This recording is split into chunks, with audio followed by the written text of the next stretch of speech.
사울을 이어서 이스라엘의 왕이 된 사람은 다윗이라고 하는 사람입니다. 그는 양을 치는 아주 평범한 목동이었는데 하나님이 그를 위대한 이스라엘 왕으로 삼아 주시게 됩니다. 다윗은 일생 동안 신실한 믿음으로 하나님을 섬기며 살았던 사람입니다. 그래서 사도행전 13장 22절을 보면 하나님이 사울을 패하시고 다윗을 왕으로 세우시는 이유를 이렇게 말씀을 합니다. 함께 봉독합니다. 패하시고 다윗을 왕으로 세우시고 증언하여 이르시되 내가 이새의 아들 다윗을 만나니 내 마음에 맞는 사람이라 내 뜻을 다 이루리라 하시더니. 아멘. 다윗에 대해서 뭐라고 말씀을 하죠? 내 마음에 맞는 사람이다. 하나님의 마음을 흡족하게 하는 인생을 살았다, 그런 말씀이지 않습니까? 사무엘상 16장 7절도 보시면 하나님이 다윗을 왕으로 선택하실 때에 외모가 아니고 그 중심을 보셨다, 그 마음을 보셨다, 그렇게 말씀을 합니다. 그는 정말 마음으로 하나님을 사랑하고요, 믿음으로 섬기며 살았던 사람입니다. 오늘 말씀 보시면 그 다윗이 뭐라고 말하냐면 나는 세상 사람들이 가는 길로 가게 됐다, 그렇게 얘기를 합니다. 여기 세상 사람들이 가게 되는 그 길은 뭘 말합니까? 죽음의 길을 말합니다. 자신에게도 죽음의 시간이 찾아왔다, 그런 얘기지 않습니까? 이렇게 그에게 죽음의 시간이 찾아왔는데 다윗만이 아니고요, 우리에게도 그런 시간이 찾아옵니다. 그리고 우리가 주님 앞에 서게 되는 날이 있을 것인데 그때에 오늘 다윗에게 말씀하셨던 것처럼 너는 내 마음에 맞는 사람이다, 그렇게 주님이 우리를 칭찬해 주시면 얼마나 영광된 것이겠습니까? 소망하기는 우리도 언젠가 주님 앞에 서는 그날이 있을 것인데 그날 오늘 다윗이 칭찬받았던 것처럼 너는 내 마음에 맞는 사람이다, 그런 칭찬을 받을 수 있는 저와 여러분의 삶이 되기를 간절히 소망합니다. 오늘 2절 말씀을 보시면 이렇게 말씀하는데 함께 봉독합니다. 다윗이 죽을 날이 임박함에 그의 아들 솔로몬에게 명령하여 이르되. 아멘. 이제 다윗이 죽을 날이 가까워졌습니다. 그래서 그 죽을 날이 가까워졌을 때에 아들 솔로몬에게 아주 중요한 말을 남기게 됩니다. 죽음을 앞둔 사람이 그 자녀들에게 남기는 말을 뭐라고 말하지요? 유언이라고 얘기를 합니다. 그 유언 속에는 가장 간절하고 가장 중요한 내용이 담겨져 있지 않습니까? 이제 다윗이 죽을 날이 돼서 자신을 이어서 이스라엘 민족의 왕이 될 솔로몬에게 유언을 남기게 되는데 오늘 1절부터 9절 말씀이 다윗의 유언입니다. 1절부터 4절 말씀은 신앙적인 유언이고요, 5절부터 9절 말씀은 통치에 대한 유언입니다. 앞에서 말씀드린 대로 우리도 언젠가 세상을 떠날 날이 있을 것입니다. 만약에 그날이 찾아온다면 여러분들은 자녀들에게 어떤 말씀을 남기시겠습니까? 이제 설 명절이 시작이 됐습니다. 물론 코로나로 인해서 우리가 가족들이나 친척들이 온전히 모이지는 못합니다. 그래도 가족의 의미를 생각하는 귀한 주간인데 이 설 명절 주간을 맞이해서 우리가 자녀들에게 어떤 신앙적인 교훈을 물려줘야 될 것인가, 우리 가정이 어떤 모습을 가져야 될 것인가, 그것을 생각하면서 은혜를 좀 나누어 보려고 합니다.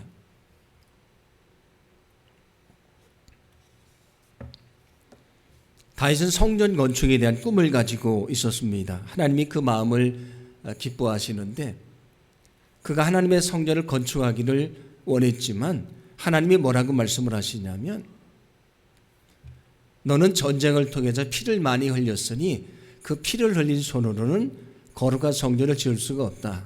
그 대신 너를 이어서 왕이 될 너의 자녀가 성전을 지을 것이라고 말씀을 합니다. 이어서 왕이 될 사람이 솔로몬입니다. 그래서 다윗은 성전 건축을 위해서 모든 것을 다 준비를 합니다. 성경 말씀을 보시면 그 모든 재료를 다 준비해 놨다 그렇게 말씀을 하고요. 또 하나님께서 다윗에게 그냥 성전을 지으라고 말씀하신 것이 아니고 성전의 설계도를 그려주십니다. 이스라엘 백성들이 광야에 있을 때에 성막을 짓지 않습니까? 그때도 마치 그 설계도를 주시는 것처럼 모세에게 자세하게 말씀을 해 주셨습니다. 그와 마찬가지로 이 다윗에게 성전 건축의 설계도를 하나님이 그려주십니다. 그 설계도도 솔로몬에게 주며 성전 건축을 하라고 이야기를 합니다. 그런데 다윗이 생각하기에 아들 솔로몬은 아직도 미숙하고 어리게 보였습니다. 그래서 성경을 보면 솔로몬도 자기에 대해서 나는 아주 어린 사람이다 그렇게 얘기를 합니다. 다윗이 보기 아직도 미숙하고 어리다고 생각을 합니다. 물론 그때 그의 솔로몬의 나이가 20살 정도니까 뭐 아주 어린 아이는 아닙니다. 그러나 한 나라의 통치자가 되고 또 거룩한 성전을 짓기에는 아직도 연약한 모습으로 보였다 그런 얘기입니다. 그래서 이제 이스라엘 민족의 왕이 되고 성전을 지을 솔로몬에게 다윗은 자신의 인생에서 경험했던 아주 중요한 내용을 유언으로 남기게 됩니다. 오늘 2절 말씀은 이렇게 말씀을 합니다. 함께 봉독합니다. 내가 이제 세상 모든 사람이 가는 길로 가게 되었노니 너는 힘써 대장부가 되고. 아멘. 너는 힘써 대장부가 되라 말씀을 합니다. 너는 남자처럼 강하고 담대하라 그런 말씀입니다. 여기에 다윗이 솔로몬에게 주는 가장 중요한 유언이 있습니다. 그것은 뭐냐면 너에게 어떤 인생의 어려움이 찾아오든지 끝까지 하나님을 의지하고 신뢰하는 강하고 담대한 믿음을 가지라고 하는 것입니다. 왜냐하면 그의 인생을 통해 가장 중요한 것이 무엇인지를 깨달았기 때문입니다. 다윗이 깨달은 가장 중요하고 소중한 것은 강하고 담대한 믿음입니다. 그래서 지금 자신의 아들인 솔로몬에게 강하고 담대한 믿음을 가지라고 말하고 있는 것입니다. 다윗이 이스라엘 민족의 왕이 된다고 약속을 받습니다마는 금방 왕이 되지 않습니다. 우리가 잘 아는 대로 사울에 의해서 한 10년 동안 쫓기는 신세가 됩니다. 수많은 죽음의 위기를 맞이하게 되었습니다. 왕이 됐지만 아들인 압살롬이 반란을 일으켜서요. 그 왕국에서 도망을 나와야 되는 그런 시간도 맞이한 적이 있었습니다. 그런데 그는 자신에게 찾아온 모든 인생의 위기를 이겨내게 되지요. 그리고 주님이 맡기신 사명도 잘 감당을 했습니다. 어떻게 그가 그 어려운 시기를 이겨낼 수 있었던 것인가? 그것은 바로 강하고 담대한 믿음입니다. 그에게 시련이 닥칠 때 있었던 그 많은 신앙의 경험들이 시편에 있는 그의 시에 많이 담겨져 있습니다. 그의 인생을 통해 깨닫게 된 것이 있습니다. 인생의 가장 중요한 것은 무엇인가? 강하고 담대한 믿음입니다. 그래서 오늘 솔로몬에게 먼저 무엇을 말씀합니까? 너는 강하고 담대한 믿음을 가져라. 어떤 인생의 어려움 속에서도 이 믿음을 잃지 말라고 이야기를 합니다. 다윗이 솔로몬에게 성전 건축을 위임을 했다고 말씀드렸는데 그때도 그는 이렇게 당부를 합니다. 역대상 28장 20절 말씀을 함께 봉독합니다. 또 그의 아들 솔로몬에게 이르되 너는 강하고 담대하게 이 일을 행하라. 두려워하지 말며 놀라지 말라. 내가 여호와의 성전 공사의 모든 일을 마치기까지 여호와 하나님 나의 하나님이 너와 함께 계시사 내게서 떠나지 아니하시고 너를 버리지 아니하시리라. 아멘. 너는 강하고 담대하게 이 일을 행하라. 너는 두려워하지 말며 놀라지 말라. 나와 함께 하셨던 하나님이 내게도 함께 주실 것이다. 너는 강하고 담대하라. 그 믿음을 가져라고 말하고 있지 않습니까? 시편 31편 24절을 보면 다윗이 또 이렇게 고백을 합니다. 함께 봉독합니다. 여호와를 바라는 너희들아 강하고 담대하라. 아멘. 여호와를 바라는 너희들아 강하고 담대하라 말하고 있지 않습니까? 다윗이 수많은 인생의 위기를 맞이했지만 그 위기를 이길 수 있었던 것은 강하고 담대한 믿음이었습니다. 이제 그는 죽음을 앞두고 자신의 아들 솔로몬에게 가장 중요한 유언을 남깁니다. 너는 강하고 담대한 믿음을 가지고 살아가라. 오늘 그는 그냥 교훈을 부탁하는 것이 아니고요. 성경을 보면 이것은 명령이라고 얘기를 합니다. 내가 너에게 말하는 강력한 명령이다. 여러분, 강하고 담대한 믿음을 가지시기를 바랍니다. 그리고 우리가 가지고 있는 강하고 담대한 믿음을 우리 자녀들에게 물려주기를 간절히 소망합니다. 우리가 자녀들에게 물려줄 가장 중요한 유산은 강하고 담대한 믿음입니다. 여러분 자녀들에게 강하고 담대한 믿음을 물려주시기를 간절히 소망합니다. 앞에서 말씀드린 대로 다윗이 생각하기에 아들 솔로몬은 많이 연약하고 미숙해 보이지 않습니까? 우리도 역시 마찬가지입니다. 아주 어릴 때만이 아니고요. 20살이 넘어 대학생이 돼도 여전히 우리에게는 미숙해 보이지 않습니까? 그것만이 아닙니다. 결혼을 하고 자녀를 낳고 살아도 여전히 우리 자녀들은 우리 눈에 미숙해 보입니다. 그들이 어떻게 세상에 죄악의 유혹을 이기며 살 수 있는가? 인생의 어려움을 어떻게 이기며 살 수 있는가? 그것은 바로 강하고 담대한 믿음입니다. 여러분 자녀들에게 무엇을 물려주시겠습니까? 우리가 자녀들에게 물려줘야 되는 것은 강하고 담대한 믿음입니다. 어떤 사람들은 재물을 물려주려고 하고 자기의 지위를 물려주려고 하고 자기의 명예를 물려주려고 하고 권력을 물려주려고 합니다. 그러나 그것은 하나님이 한번 입김을 바라시면 저 안개처럼 사라져버리는 것입니다. 우리 자녀들에게 가장 중요한 것은 무엇인가? 강하고 담대한 믿음입니다. 여러분 먼저 강하고 담대한 믿음을 가지고 살기를 간절히 소망합니다. 우리가 그 믿음을 가지고 살면 자녀들이 그 믿음을 갖게 될 것입니다. 그들도 강하고 담대한 믿음을 가지고 세상의 유혹을 이기고요. 세상의 어려움과 삶의 고난을 이겨내고 날마다 믿음 안에 승리할 수 있도록 주님이 축복해 주실 줄로 믿습니다.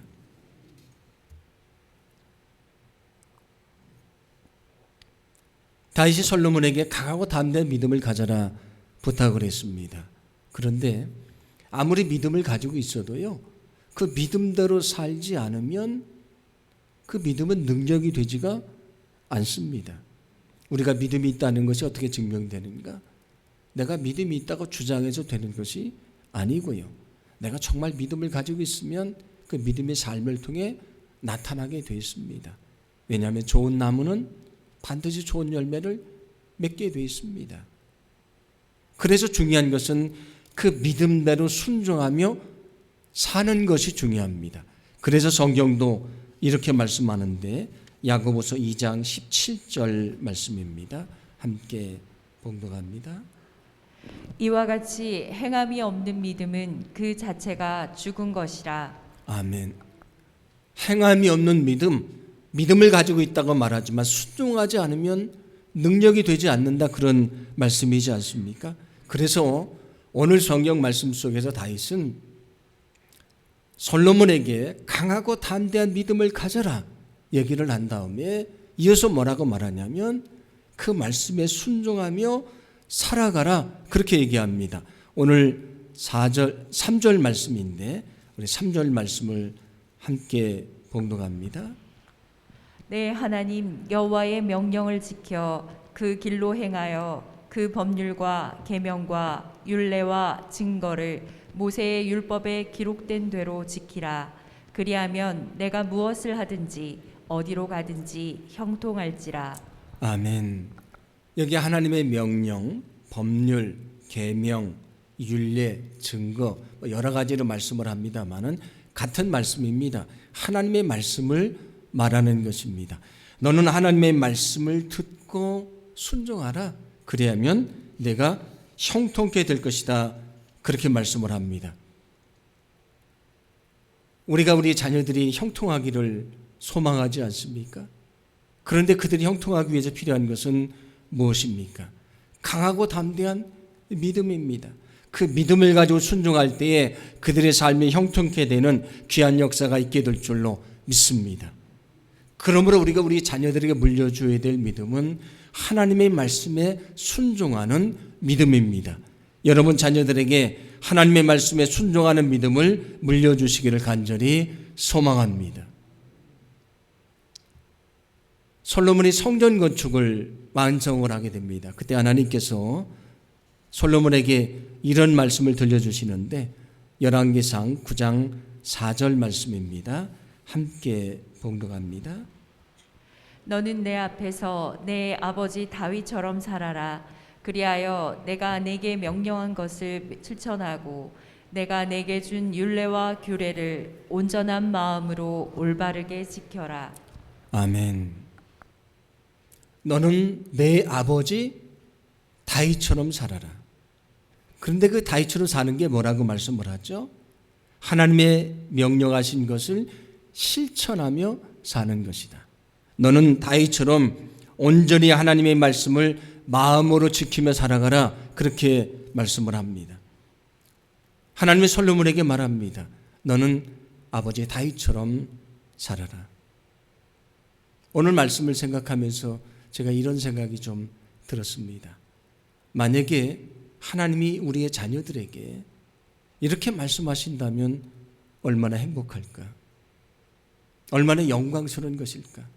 우리 자녀들에게 하나님 말씀하시기를 너는 내 아버지처럼 살아라. 너는 내 어머니처럼 살아라. 내 아버지처럼 어머니처럼 그 믿음을 가지고 살아라. 말씀을 하신다면 얼마나 영광스러운 것이 되겠습니까? 여러분, 우리가 자녀들에게 물려줘야 될 것은 믿음이라고 말씀을 드렸습니다. 순종하는 믿음이라고 말씀을 드렸습니다. 여러분, 강하고 담대한 믿음을 가지고 사시기 바랍니다. 순종하며 살기를 간절히 소망합니다. 그때 우리의 믿음이 우리 자녀들에게 선한 영향력을 미치게 될 것이고요. 그들도 순종의 사람, 축복의 사람이 될 줄로 믿습니다. 그럴 때 그들이 그 믿음으로 세상의 모든 어려움을 이겨내고요. 날마다 믿음으로 승리하는 거룩한 삶을 살게 될 줄로 믿습니다.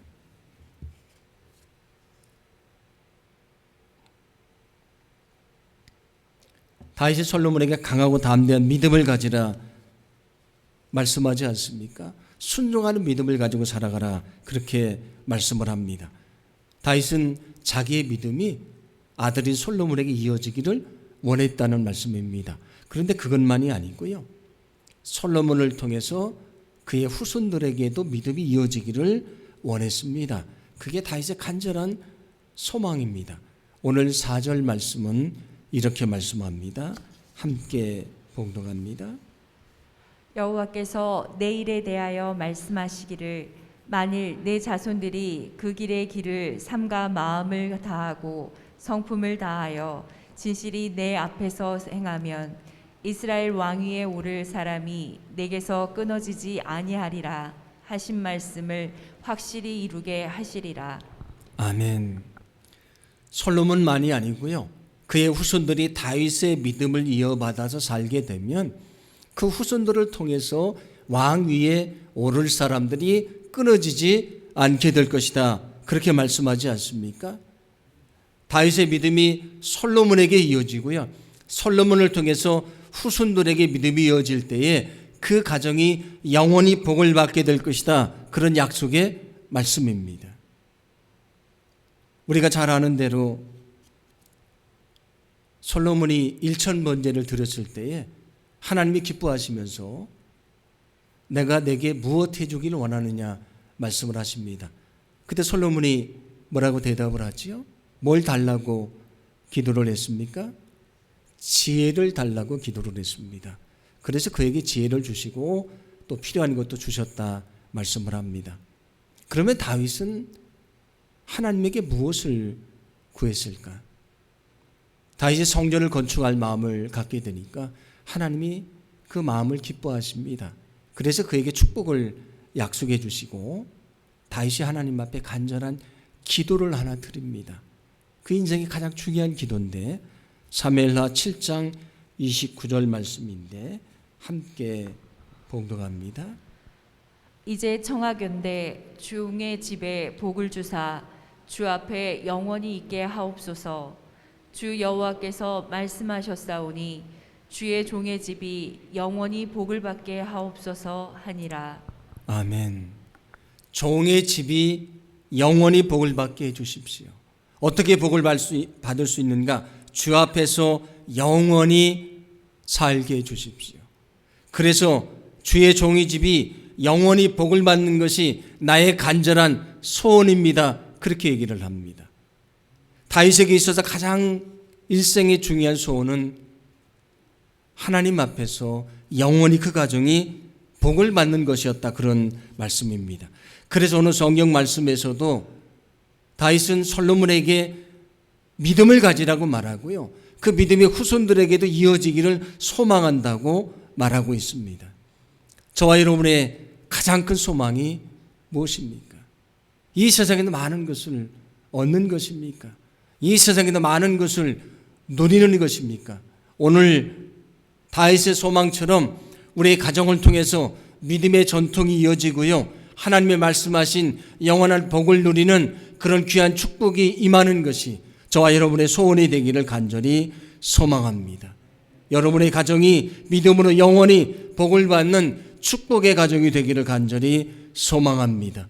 우리가 믿음 안에 살 때에 우리의 가정이 믿음으로 영원히 복을 받는 축복의 가정이 되게 해 주실 줄로 믿습니다. 강하고 담대한 믿음을 가지시기 바랍니다. 그 믿음으로 말씀에 순종하기를 간절히 소망합니다. 그 믿음을 보고 순종하는 믿음을 보고 우리 자녀들도 강하고 담대한 믿음을 갖게 될 것이고요. 하나님 말씀에 순종하는 믿음을 갖게 될 줄로 믿습니다. 그때 그들이 믿음의 사람이 될 것이고 순종의 사람이 될 것입니다. 오늘 다윗의 간절한 소망처럼 그들을 통해 세워진 그 가정이 영원히 주님 안에 복을 받는 그런 귀한 축복이 있게 될 줄로 믿습니다. 제가 오늘 말씀을 묵상을 하다가 제 눈을 멈추게 한 말씀이 하나가 있었습니다. 오늘 4절 중반절 말씀인데 함께 봉독합니다. 만일 내 자손들이 그들의 길을 삼가 마음을 다하고 성품을 다하여 진실이 내 앞에서 행하면. 아멘. 진실이 내 앞에서 행하면 이라고 하는 말씀이 제 눈에 들어왔고요. 제 마음에 감동이 있었습니다. 너는 하나님 앞에 있는 자로 진실하게 살아가라. 내 앞에 하나님이 계시다는 사실을 잊지 않고 하나님 앞에 있는 자로 살아가라. 라틴어로 이 하나님 앞에서 우리가 많이 들어봤는데 코람 데오 그렇게 얘기를 합니다. 데오라고 하는 것이 하나님을 말하는 것입니다. 코람 데오 하나님 앞에서 살아가라. 그렇게 얘기를 많이 합니다. 만약에 여러분 앞에 하나님이 계시다고 하면 어찌 우리가 우리 스스로를 속이고요. 어찌 우리가 아무렇지도 않게 죄를 지으며 살 수 있겠습니까? 하나님이 계시다는 사실을 인식하지 않으니까 내 욕심대로 사는 것이 아니지 않겠습니까? 인생을 살다가 어려운 일을 만날 때 있습니다. 그런데 그때 하나님이 내 앞에 계시다는 사실을 믿고 있다면 우리는 절망하지 않을 수 있을 것입니다. 거기서 다시금 희망을 갖게 될 것입니다. 그리고 주님의 능력을 신뢰하고요. 내 앞에 계시는 주님의 능력으로 우리는 모든 것을 이겨내며 다시 일어나게 될 줄로 믿습니다. 오늘 성경이 말씀을 합니다. 하나님 앞에 있는 존재로 살아가라. 여러분 매일매일 하나님 앞에 있는 존재로 살기를 간절히 소망합니다. 우리가 정말 하나님 앞에 있는 자라고 하는 사실을 깨닫고요. 더 겸손하게, 더 거룩하게, 더 진실하게 믿음으로 순종하며 산다면 그것을 누가 보게 되는가? 우리 자녀들이 하나님 앞에 사는 우리를 보게 될 것입니다. 그들도 믿음의 사람이 될 것입니다. 그들도 순종의 사람이 될 것입니다. 오늘 다윗의 간절한 소망처럼 영원히 하나님 안에서 복을 받는 축복의 가정을 세워가게 될 줄로 믿습니다. 이제 새로운 한 해가 시작이 됐습니다. 소망하기는 우리 가정들을 주님이 축복하셔서 우리 가정이 믿음의 가정, 순종하는 가정, 영원히 복을 받는 놀라운 축복의 가정으로 주님이 세워주시고 우리 자자손손 영원토록 복을 받는 그런 놀라운 주의 축복이 넘치게 될 줄로 믿습니다.